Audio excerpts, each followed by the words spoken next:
Bethesda set forth their plans for Fallout 3.5 of sorts. Releasing on October 19th, 2010, the title would continue the franchise's rise and availability for fans of Bethesda's open world and immersive gameplay technology.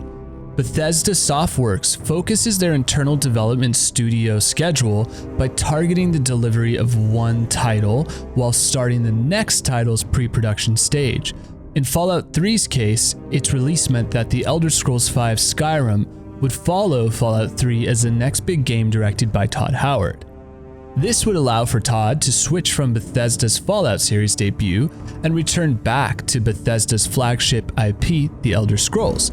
The massive success of Fallout 3 introduced a rare opportunity for the publishing division of Bethesda Softworks. Todd Howard describes Bethesda's production expansion in this way. Quote, "We had started Skyrim, which everybody knows, and then Fallout 3 comes out and was a really big hit for the company. And they're like, okay, so what's the follow-up? And I was like, well, we're doing Skyrim, so it'll be Fallout 4, end quote.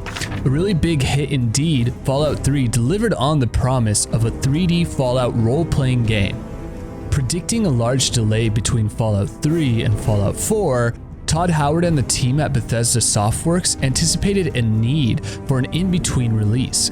Considering Skyrim had started its pre-production phase, Bethesda Softworks decided to create a Fallout 3.5 to strike while the iron was hot and avoid a Skyrim-sized gap growing between Fallout 3 and Fallout 4.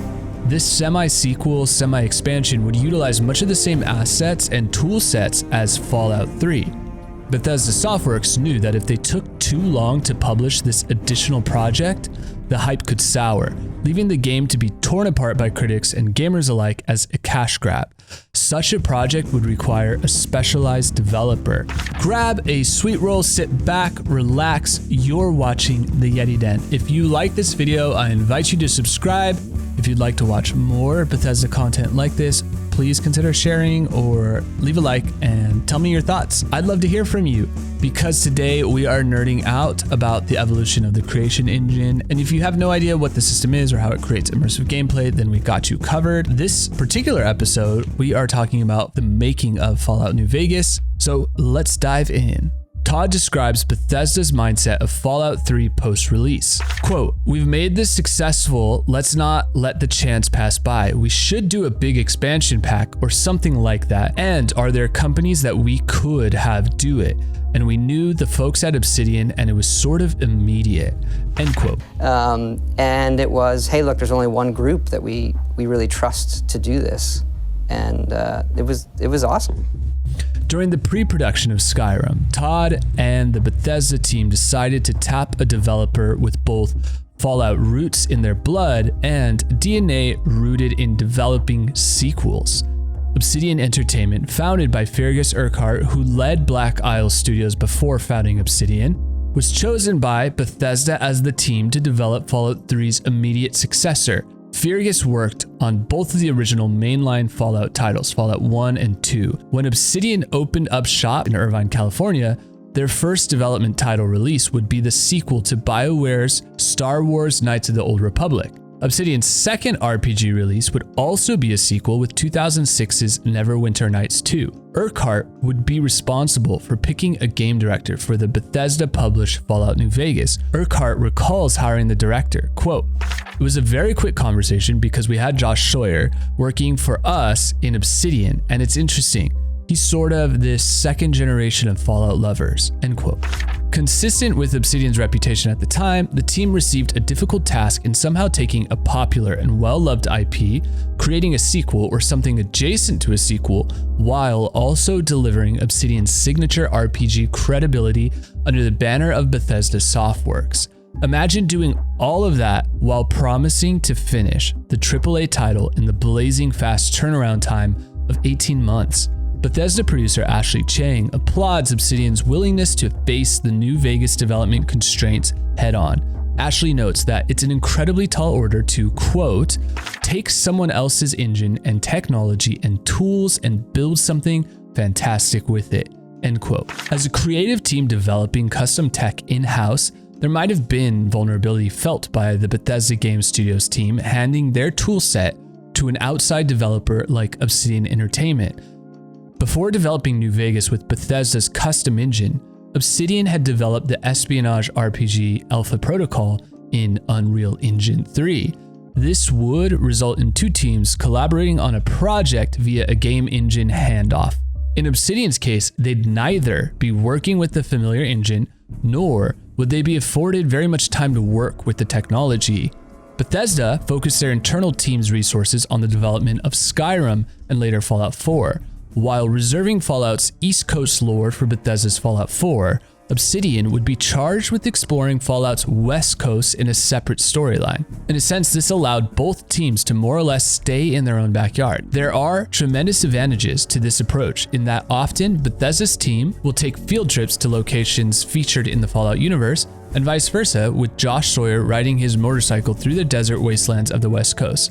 By this point in Bethesda's timeline, they would be building new tool sets around Skyrim's development, working on Bethesda's Fallout 3 companion title with Fallout's custom engine. Sounds a little like when a friend gets the shiny new green lightsaber and you get handed last year's model. It still works, it's still very cool, but it's a faded red, and it doesn't have quite as strong of a glow as the new shiny green one. We've all been there, right? Just me?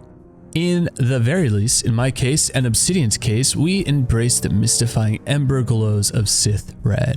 With a super tight window of development, Josh Sawyer and his team got straight to work.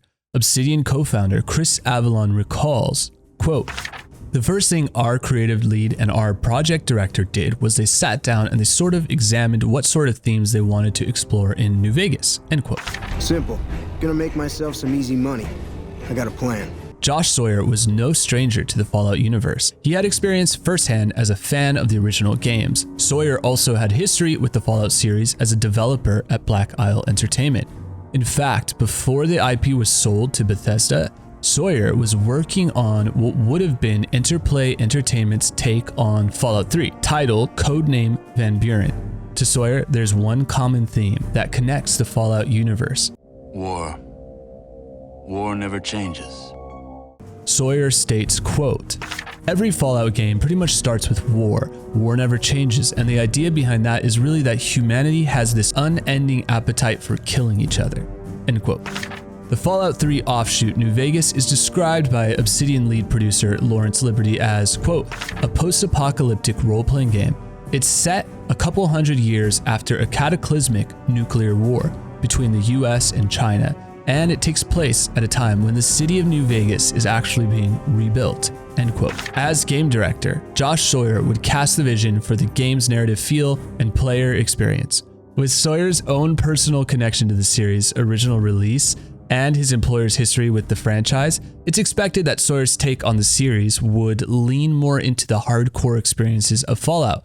Josh Sawyer told Eurogamer that he had a direction for the title. Sawyer explains, quote, "A lot of the stuff I did in New Vegas was to try and make choices feel more impactful and meaningful and to challenge the player," end quote. The impactful, meaningful choices of Fallout New Vegas helped shape arguably the game's cult-like success. Despite the technical challenges of developing a game in such a short time frame, Sawyer's unique advantage is that he had an extensive understanding of both the Fallout universe and the conventions of building a great role-playing experience. Kevin Kelly of Engadget summarizes the serendipity of Josh Sawyer's resume in a nice and tidy way, writing, quote, "Imagine going to work on Van Buren, the original Fallout 3, as a designer for Black Isle Studios, only to see the title canceled due to a parent company Interplay's financial problems. Then imagine Bethesda buying the Fallout 3 license and developing an entirely different game which goes on to win multiple awards and accolades. Now imagine you are brought back to the franchise as a designer for Obsidian Entertainment to create a sequel to Bethesda's popular title," end quote. Fallout 3 was released to critical acclaim on October 28, 2008. With Fallout New Vegas set to release 2 years later in 2010, the mainline game of Fallout 3 would still remain fresh in players' minds. New Vegas director Josh Sawyer decided it best to stick with the critically praised momentum of Bethesda's mainline Fallout title. Sawyer recalls, "We're not going to really deviate tremendously from what Bethesda did. Clearly, many people liked this game, Fallout 3. So let's look at what we can bring to it that feels unique from our perspective without trying to reinvent the wheel. When prompted by Engadget to highlight Fallout New Vegas's improvements on Fallout 3's design, Josh Sawyer emphasizes that a core improvement lies in the combat and VAT system. The New Vegas director explains, quote, "Well, we've done a lot to tweak the combat, especially for VATs, but also for real-time. We moved to an aim-down sight system because it feels more immersive. You feel more connected when you're actually in combat. VATS is basically a resource for the player to use," end quote. The aim-down sight system added a core piece of the shooting mechanics missing from Fallout 3, and so Josh Sawyer expands, quote, "Some people like playing only in VATS. There are very few we've found who play Fallout 3 who enjoy playing real time. So we tried to address a lot of the deficiencies with that so that it's a lot more enjoyable to play it. And so you can switch between real time and VATS and it is much more viable. So concretely, what we've done is we've switched to the aim down sight system," end quote. Sawyer and the team also sought to improve character movement and accuracy. This includes the responsiveness of the weapon fire and reloading. He explains, quote, "We've also made the relationship between how the character moves and what the effect on accuracy is. We've made that a lot clearer and more concrete. We've improved the responsiveness of the controls for firing and reloading and stuff like that. Basically, technically, we've added button buffering and things like that. So there's a lot of tweaking that we've done in that regard," end quote. Perhaps the biggest addition that Obsidian made to New Vegas in comparison to Fallout 3 is they added hardcore mode. Sawyer frames hardcore mode as a gameplay scenario in which, quote, "You have to think a lot more about what gear you're taking along with you because you have to worry about dehydration. You also have to worry about the weight of ammunition, and then the way that you approach combat is also pretty different because healing over time really makes you think tactically about how you kind of rush into combat or don't rush into combat. So being at range and taking cover and sort of avoiding fire is a much more important component of gameplay," end quote. While speaking to Engadget about the role of mods and how they influence game design inside of Bethesda's engine, Sawyer affirms the technology by stating, quote, "One of the great things about the Oblivion/Fallout 3 engine is that it's very easy to turn on and turn off mods as you see fit. So one person can make like a basic needs mod, like food and sleep and water, and another person can make something that, you know, changes how VATs work. And you don't have to download that as one big massive thing," end quote. The Obsidian team researched several mods to get an idea of how players were adapting Fallout 3 to enhance their own gameplay experience. This even served as a way to understand how far the engine could be pushed by modders, as well as the Obsidian developers. Sawyer continues, quote, "So we looked at a bunch of different mods. We looked at weapon mods. We looked at the various basic needs mods. We looked at the ways that people try to make new perks, especially when it came time for thinking about how we wanted to do perks. Looking at how modders make perks gives us an idea of the sort of boundaries and limitations of the engine as it stands," end quote. Delineating between acceptable mods and hacks that could cause bugs became an important metric for Obsidian to measure and gain experience with in viewing how modders were rebuilding Fallout. Josh Sawyer says, quote, "You can sort of see where a line gets drawn when somebody makes a mod. Like this level of kind of working with what you've got is acceptable and does not seem like a hack. And after a certain point, it starts to seem like a hack and causes bugs. So we often look at mods to see, like, is what these people are doing within our own capabilities just right out of the box, or are they really doing some crazy shit," end quote. Obsidian's advantage over the modding community is that they have the ability to go beyond the mod kit and actually code solutions into the engine. Sawyer explains, quote, "If they're getting a cool effect and we want to do it, that might involve us actually coding it so that we can do it more easily than they did. So mods are very, very useful for developers, even if we're not specifically doing what they're doing. Just by observing people using the mechanics of the engine and the scripting and everything, it gives us a lot of ideas what to do and what not to do," end quote. Despite noting the technology's limitations, Sawyer raves about Bethesda's modding community and the publisher's support of its fans, calling the mod support, quote, "one of the greatest things about Bethesda's technology," end quote. Sawyer's solution to producing a better shooter in New Vegas than its predecessor Fallout 3 lies in the game's weapon choice design. This approach allows Sawyer to work inside of the limitations of Bethesda's tech while still improving upon the gameplay. He explains, quote, "I guess the thing is I don't really view RPG and FPS as separate genres.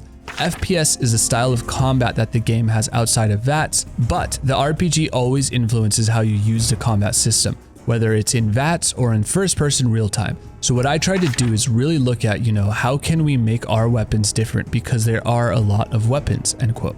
giving the weapons distinction, function, and purpose allows the player to understand how the combat should feel, Sawyer continues. Quote, one of the reasons I wanted to have so many weapons is that so there was more stratification between equipment, and then within each stratum, there would be more differentiation. So we don't want people to pick up guns and not really get why that gun exists. We do feel that at any point in the game, when you see a number of weapons to choose from, each one of them has a pretty specific role, which I guess some people would say like, well, that's just good FPS design. But it should be good game design. It's good RPG design, end quote. One New Vegas gameplay pitch that was considered too risky and potentially impossible has to do with the engine's limitations. Obsidian's Fergus Urquhart recounted a story to Eurogamer where Bethesda's technological limitations prevented the New Vegas team from innovating on including 3 playable races, human, ghoul, and super mutant. Urquhart explains, quote, it was just the engine, end quote. Pour one out for gamers, right? I personally love that pitch, and I can totally imagine Obsidian's excitement in presenting that concept to Bethesda. The issue had to do with the difficulty of applying weapons and armor to the races. Urquhart continues, quote, Bethesda felt like it was going to be a nightmare. It wasn't like they said no, but it was a very strongly worded, we would really suggest that you not try to do that, end quote. At GDC, Chris Avellone praised Bethesda's process of text lock. Text lock is described by Avellone as, quote, a period of time where all dialogue writing stops towards the end of the project, and what they do is for about 2 weeks, they go through and double check every instance of every line and how it's used in the game, end quote. The process of text lock aims for the developers to locate logic fails pertaining to quests, missing voice sets, and NPC barks. It's an extensive period of testing, requiring significant time and attention by game testers. Once that process is complete, Chris Avellone then runs the full game manuscript through Microsoft Word. In doing so, Avellone looks for, quote, any red underlined words or instances of bad grammar, end quote. The process takes around 24 hours and requires that no one else is working inside of the game editor. In developing the 4 packs of narrative DLC add-ons, developer Obsidian received orders from their publisher, Bethesda, to limit the amount of dialogue lines. Avellone states, quote, they told us that we would not have more than 10,000 lines of spoken dialogue across all 4 DLC, end quote. When asked why the limitation was implemented, Avellone responded, quote, I'm going to guess it was for a few reasons. We didn't expressly debate it with them. The voice acting process for New Vegas was very, very exhausting and perhaps one of the largest ones that Bethesda has ever done, end quote. For Avellone and the writing team, this restriction of 10,000 lines of DLC made the developers constrain their vision, essentially limiting the amount of DLC per add-on pack to around 2,500 lines per story. This led to Obsidian shrinking down the cast while removing extra random NPCs. Avellone notes, quote, constraints like that do put some serious bookends on your story and your scope, which isn't a bad thing. It's just a reality to keep in mind, and to our credit, we did come in under 10,000 lines. Although, God, I really wanted to break it. Sometimes I just really wanted to, end quote. Despite numerous reports and reviews dinging the publisher and developer for numerous bugs, Vlatko Antonov, president of Bethesda, wrote, quote, we are delighted by the reception Fallout New Vegas has received from fans around the world, end quote. Obsidian designer and Fallout New Vegas developer Chris Avellone tweeted, quote, F&V was a straight payment, no royalties, only a bonus if we got an 85 plus on Metacritic, which we didn't. Despite being one of the most well-loved RPGs of all time, Obsidian and Bethesda's relationship remained rocky, with developers from Obsidian consistently discussing the game's underperformance from a technical standpoint. The two teams ended up a little bruised by the game's critical reception. As the years passed, it seemed that some of the old wounds have been healed. Was there ever any thought to doing another Fallout game with Obsidian? Obviously they're owned by Microsoft now, but did that ever go anywhere? I wouldn't say, there were conversations. You know, look, love those guys. Fergus is one of I think one of the great people in the industry. And we've always had a great relationship with them. We like to keep it internal because we know what we want to do. So it is, if we can keep it internal, we would. Yet speculation still remains if Todd will ever allow Obsidian another shot at the franchise. Thank you for watching. This has been the Yetti Den. If you like this video, leave a comment below. Let me know what you think. I will see you all next time.